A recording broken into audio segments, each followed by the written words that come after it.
When I first came to Tunisia, I made a point of avoiding the main resorts and heading instead here to the north, where I discovered one of the Med's great coastal cities.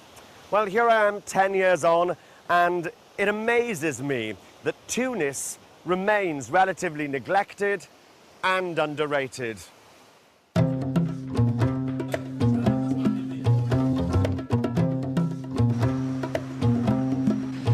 Morocco's made North Africa chic, and cruise ships are trying to put Tunisia on the map. In summer, this place is crawling with day trippers, but in the great scheme of things, this city is still a relative unknown.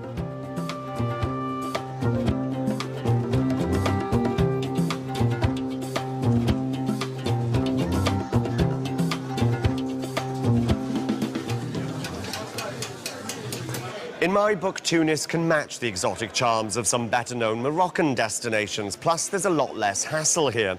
This city is a great combination of North African Berber and French panache, which should be raking in the city break set. It sits on a magnificent gulf, and at its heart is the Medina, or Old Town, spanning the 1,000 or so years of Arab and Turkish rule. And outside, there's the Ville Nouvelle, or New Town, built by the French in the late 19th century. I'm in the Place de la Victoire between the two, where Tunisia's Champs-Élysées, the Avenue Bourguiba, meets the Bab al-Bahr, or Sea Gate. And through there is the Medina, with its palaces, monuments and souks.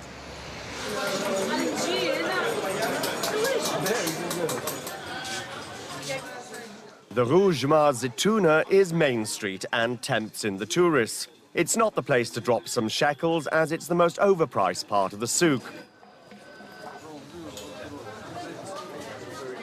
The street leads to the Jma Zitouna itself, or Great Mosque of the Olive Tree, built in the 9th century. And as a non-Muslim, you can visit the courtyard.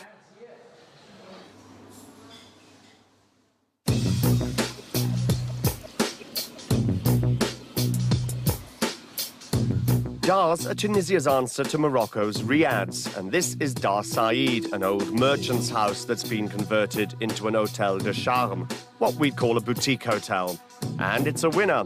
Only 24 rooms and cool marble courtyards to unwind in.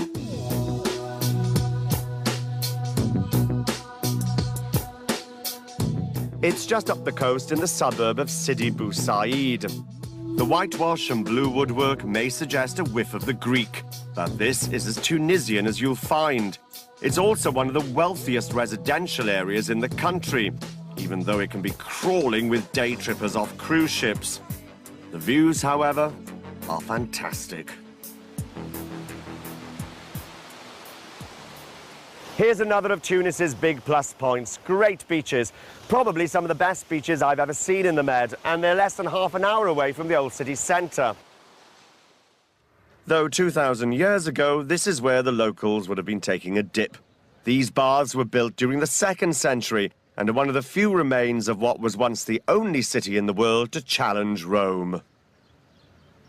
That city was Carthage, and this was its acropolis, or citadel. In 146 BC, the wives and children of its noblemen gathered here as an invading Roman army ran through the streets below, setting the city ablaze. And many of them leapt into the flames.